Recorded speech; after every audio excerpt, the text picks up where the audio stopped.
una talagang gusto ko talaga ay gusto kong maging embalsamador.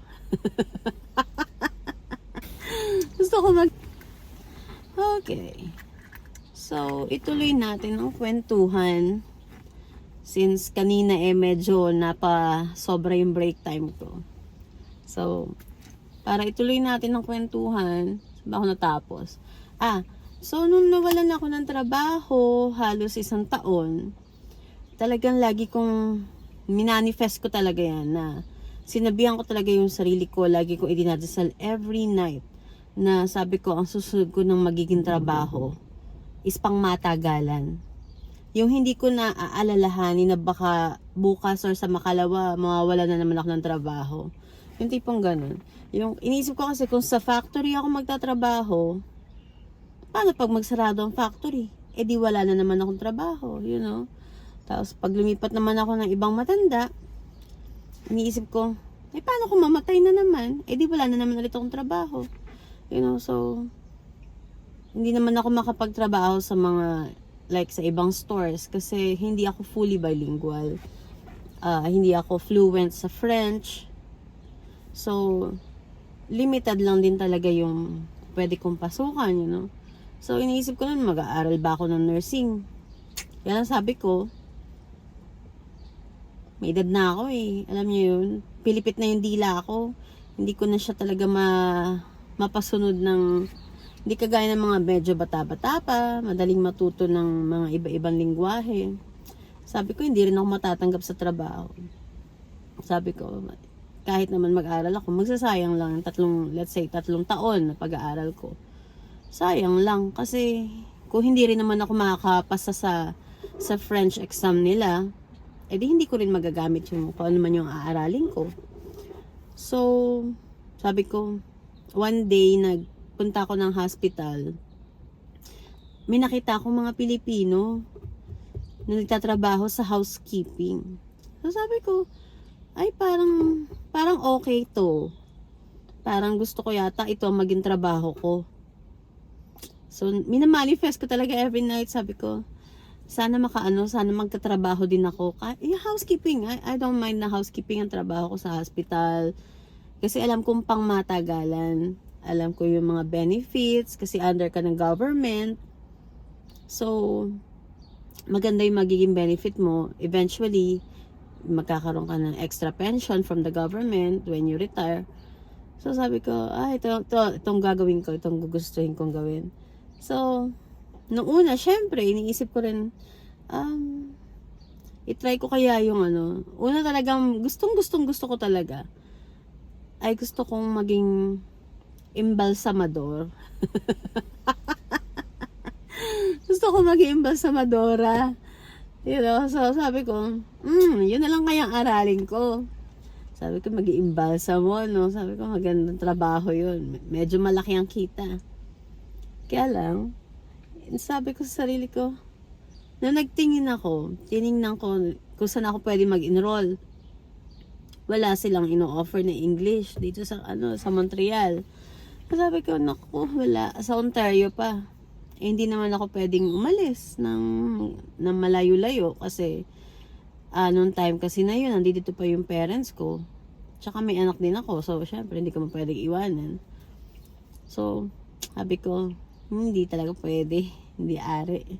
So, check ulit ako. Sabi ko, ito na lang. Sabi ko, yung pangalawang choice ko, gusto ko sterilization.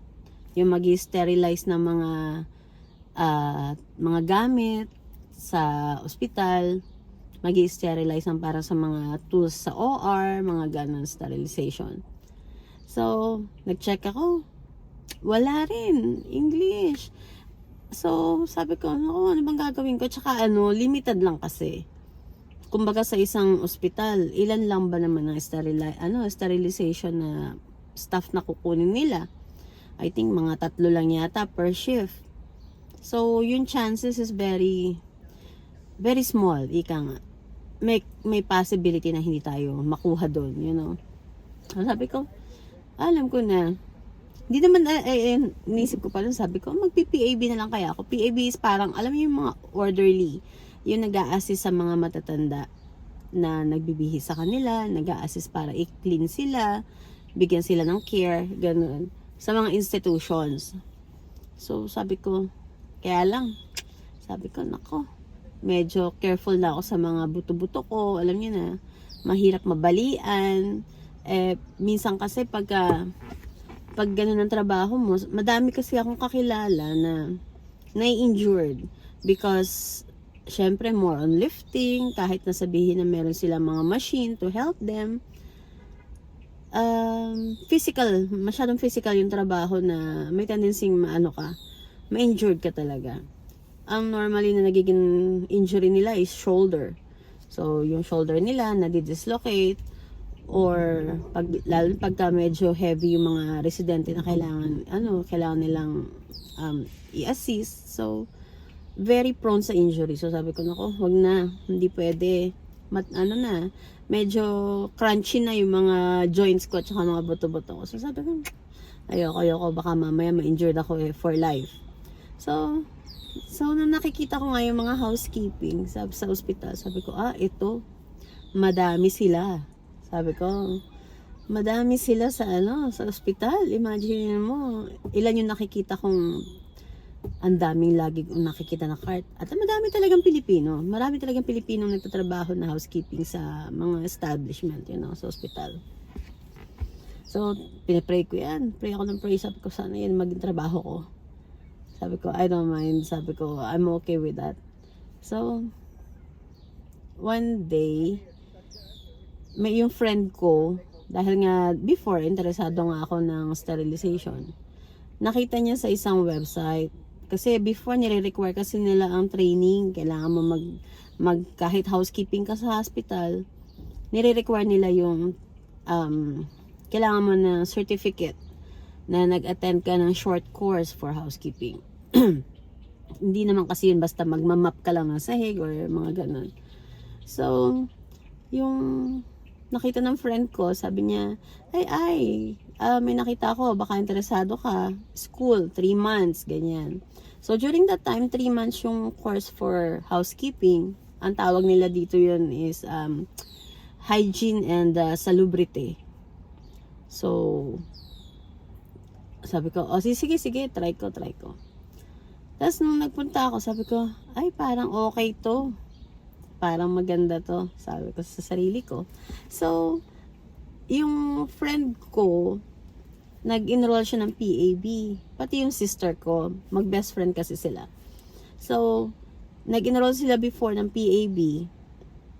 And then, natapos nila yung course para sa mga orderly. So, ang PAB pala is parang, they call it here, prepose o beneficiaire. It's like a assistant for care. So, nag-enroll sila natapos nila. Kaya lang, ang naging problema nila, hindi sila ma-accept because hindi sila fully bilingual. So, like I said before, medyo limited talaga kung limited yung language mo, then limited din talaga ang ang choices mo rin. So, sabi ko nun, ito tama to. So, nakita nila nag-enroll ako. Nag-enroll din sila. I think before ang bayad namin nung sa training sa short course na yun for 3 months was I think it was only $100, parang ganun. And then you have a certificate after. So sa mga next na vlog ko, i-explain ko sa inyo kung ano yung natutunan ko sa course na inaral namin. Hindi siya basta-basta magmamap ka lang ng sahig kasi. So, marami siyang cover na kailangan mong gawin.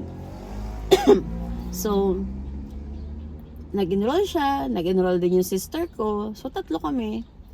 Tapos hanggang sa natapos namin yung 3 months na yung 3 months na yan, in-applyan pa namin yan ng loan and bursary. Meron yung loan and bursary na tinatawag na assistance from the government na tutulungan ka financially for your transportation. Depende sa kung magkano yung depende kung magkano yung ma-approve sa'yo. Pwedeng loan lang ang i-approve sa'yo, which is utang, or bursary, which is assistance ng government. Pag sinabi kasing loan, isusoli mo. Pag bursary, hindi mo isusoli kasi assistance nila sa'yo yun. So, minsan ma-approve ka ng mas malaki ang bursary kesa sa loan, ganun. sorry. Medyo nagda-dry ang throat ko. So, oops, let's check.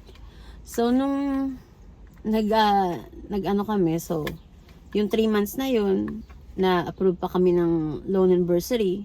So, may assistance ulit ako from the government to help me to hold on, excuse me lang po.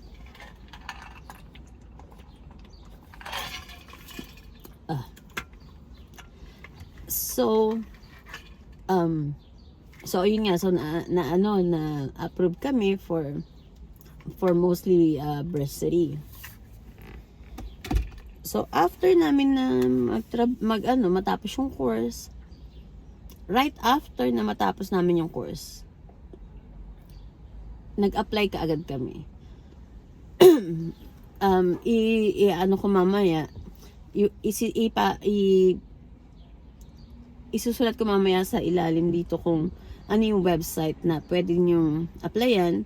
If nandito na kayo sa Montreal, kung paano kayo mag-a-apply, kung anong website ang pupuntahan ninyo para maka-apply direct sa government for if you're interested for this kind of job. So, right after nun, trabaho ka agad. Automatic. Kaya sabi ko, ang galing talaga, no? Ang galing-galing pagka talagang pinray mo siya, minanifest mo talaga siya. Automatic talaga na natutupad. Talagang, wag ka lang sigurong hihingi ng sobra-sobra na parang unrealistic ika nga. So, thankful talaga ako. Thankful ako kay Lord na yung mga pinipray ko sa Kanya na ma-manifest. Talagang nangyayari. So right now, 7 years na ako sa trabaho ko dito as housekeeping. Before,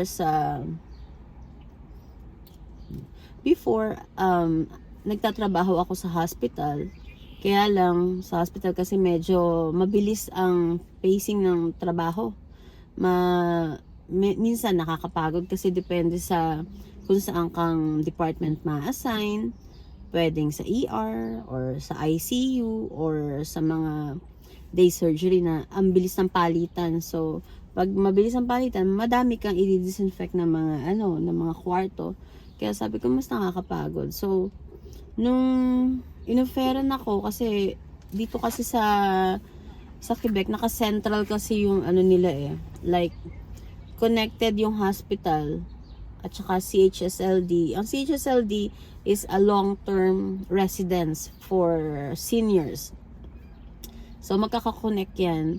So nung time na nasa hospital ako, inoferan ako ng manager ko if I'm interested to move sa nursing home, na magtrabaho ako sa nursing home as housekeeping.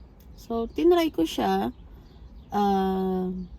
Sabi ko, mas okay. Sabi ko, mas okay sa akin ng Sa iba kasi gusto nila yung mabilisan, paspas. Kaya sabi ko, mapapagod ako masyado. Hindi ko naman kailangan pagodin yung sarili ko, diba? So, ang ginawa ko, inaccept ko. Inoferan ako ng part-time pa before, which is like a 7 day in 10 days na assured na trabaho. Although napupuno mo naman yung 10 days, but it's another story sa susunod natin pagkukwentuhan. So nung nagtrabaho ako sa nursing home, mas nagustuhan ko kasi hindi parang nasa bahay ka lang, parang ganun. Hindi mo iisipin na paspas lagi na kailangan na tapusin mo to, ganun. Ang klase ng linis is usually yung regular routine lang. Kasi hindi mo rin naman kailangan paspasan kasi nandyan naman ang mga matatanda for a long time. Unless na lang talaga na, God forbid na something happened to them. Then, yun, i-clean up mo yung buong kwarto. Pero majority of the time, magpipick up ka lang ng garbage and i-disinfect mo lang lahat ng mga high touch, yung mga laging hinahawakan na part ng kwarto. So, ganun lang kadali yung naging proseso ko. So, I hope na na-inspire ko kayo na sana kung you're planning to come in as a caregiver, so in-encourage ko kayo to go with it kasi it's really a good plan. It's really a good direction. Magandang hindi at least legal kayong papasok sa Canada. Yung hindi nyo iisipin na pag kasi nag-tourist kayo para lang makapasok, medyo tricky. Medyo mahirap. Wala kang kapanatagan, ika nga. Lalo if you're planning to stay to work. Kasi hindi kasi ma-approve yun na tourist kang pumasok and then mag-a-apply ka ng work permit dito. Pauuwiin ka pa rin and dun mo hihintayin yung work permit mo. Usually ganun.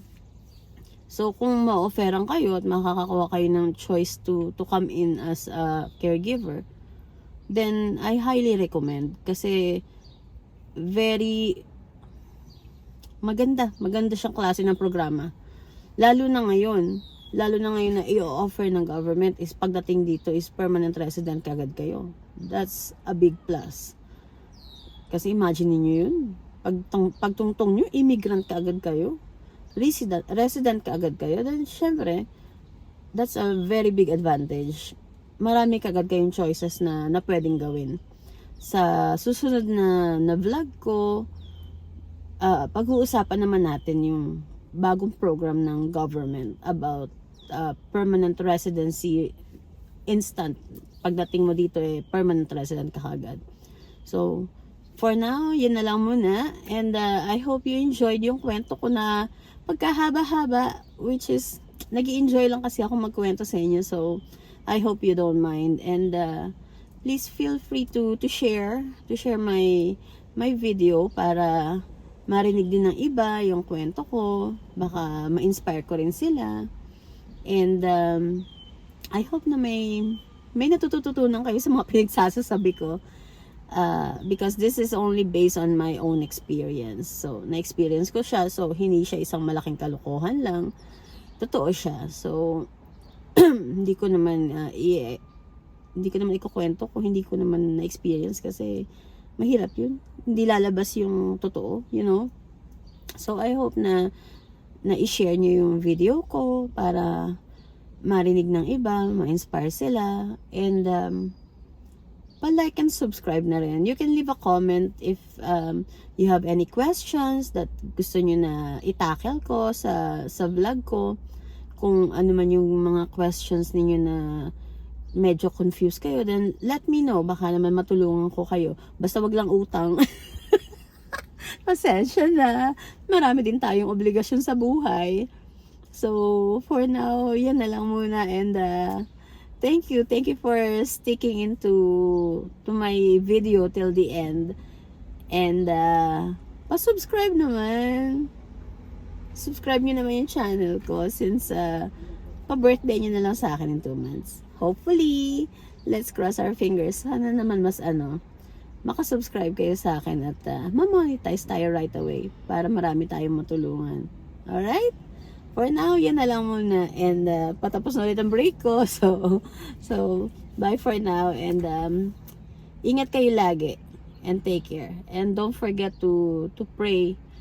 Pray exactly what you want in life. Okay?